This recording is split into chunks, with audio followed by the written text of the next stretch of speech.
Olá, meus irmãos, vamos para o nosso 6º dia da novena da Imaculada do Espírito Santo, nos colocando em oração, nos colocando de mãos dadas com a nossa Mãe, para que ela nos ensine a acolher a presença do Espírito Santo como ela viveu, como ela acolheu. Em nome do Pai, do Filho e do Espírito Santo. Amém. Peçamos juntos a presença do Espírito Santo. Vinde, Espírito Criador, visitai as almas dos vossos, enchei de graça celestial os corações que criastes. Sois o divino Consolador, o dom do Deus Altíssimo, fonte viva, o fogo, a caridade, a unção dos espirituais. Com os vossos 7 dons, sois o dedo da direita de Deus, solene promessa do Pai, inspirando as nossas palavras. Acendei a luz nos sentidos, insuflai o amor nos corações, amparai na constante virtude a nossa carne enfraquecida.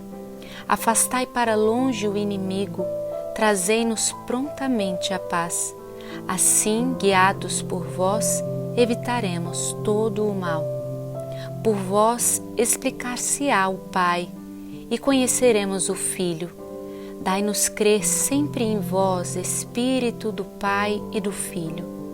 Glória ao Pai, Senhor, ao Filho que ressuscitou, assim como ao Consolador, por todos os séculos. Amém. Enviai, Senhor, o vosso Espírito, e tudo será criado, e renovareis a face da terra.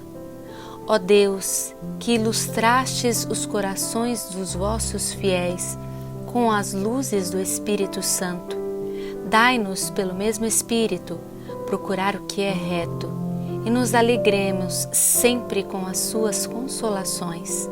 Por Jesus Cristo, nosso Senhor. Amém. Estamos dando início ao nosso 6º dia de novena e o Senhor a cada dia nos apresenta aqui, através das nossas orações, através das leituras da palavra, alguém que tem algo para nos ensinar. E hoje nós temos aqui alguns irmãos muito importantes que são peças-chave para nos ensinar verdades do Evangelho preciosas para a nossa vida. Nosso trecho de hoje está no Evangelho de São Lucas, no capítulo 2, do versículo 34 ao 35, e diz o seguinte: Simeão disse a Maria, a mãe do menino: Eis que este menino está destinado a ser uma causa de queda e de soerguimento para muitos homens em Israel, e a ser um sinal que provocará contradições, a fim de serem revelados os pensamentos de muitos corações, e uma espada transpassará a tua alma. Palavra da salvação, glória a vós, Senhor.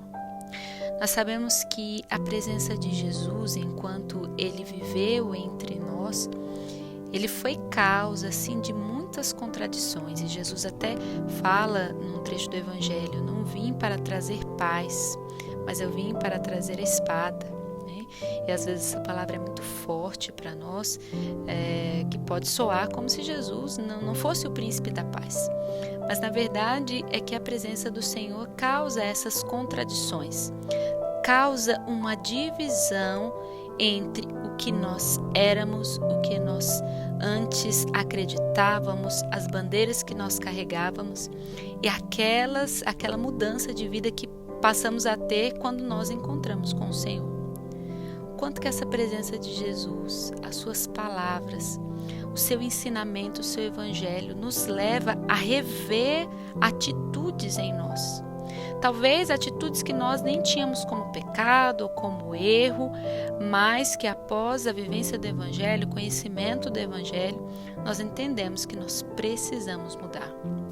No Evangelho, quantas vezes o Senhor confronta diretamente os fariseus, por exemplo, ou alguns pecadores de vida pública, mesmo que acolhendo com misericórdia, mas indicando: vá e não peques mais. O Senhor sempre nos indica esse caminho de conversão, de olhar para si, de olhar o que precisa ser mudado, o que precisa ser transformado, a mudança de vida que precisa acontecer.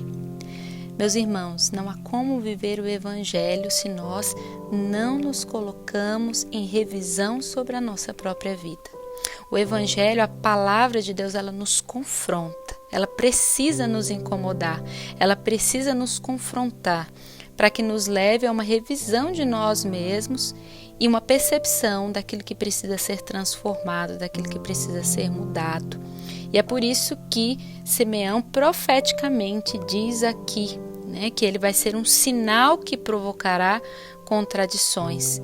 E por conta de tudo que ele causou, tanta transformação, tantas ideias diferentes, muitas delas não foram aceitas. E isso o levou à sua condenação, à sua prisão, à sua flagelação e morte. E daí vem a espada que transpassa o coração da mãe, o coração da Virgem Santíssima. É o caminho de salvação que nos leva à radicalidade, que nos leva ao martírio do homem velho para a aceitação do homem novo, o homem que vive sobre o Evangelho, sobre a palavra.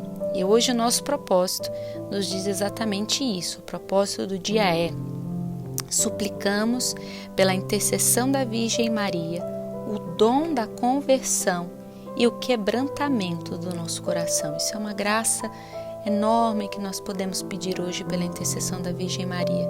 Do nosso coração ser realmente quebrantado, que nasça dentro de nós um desejo profundo de transformação, de mudança, ainda que eu tenha que deixar coisas para trás, ainda que eu tenha que abandonar bandeiras que antes eu carregava e que hoje eu não posso carregar mais porque vai contra o Evangelho, ainda que eu tenha que abandonar atitudes, pessoas, realidades que eu já amei, já quis muito, mas que a gente se proponha a isso, a morrer para o homem velho e nascer para o homem novo, cheio do Espírito Santo.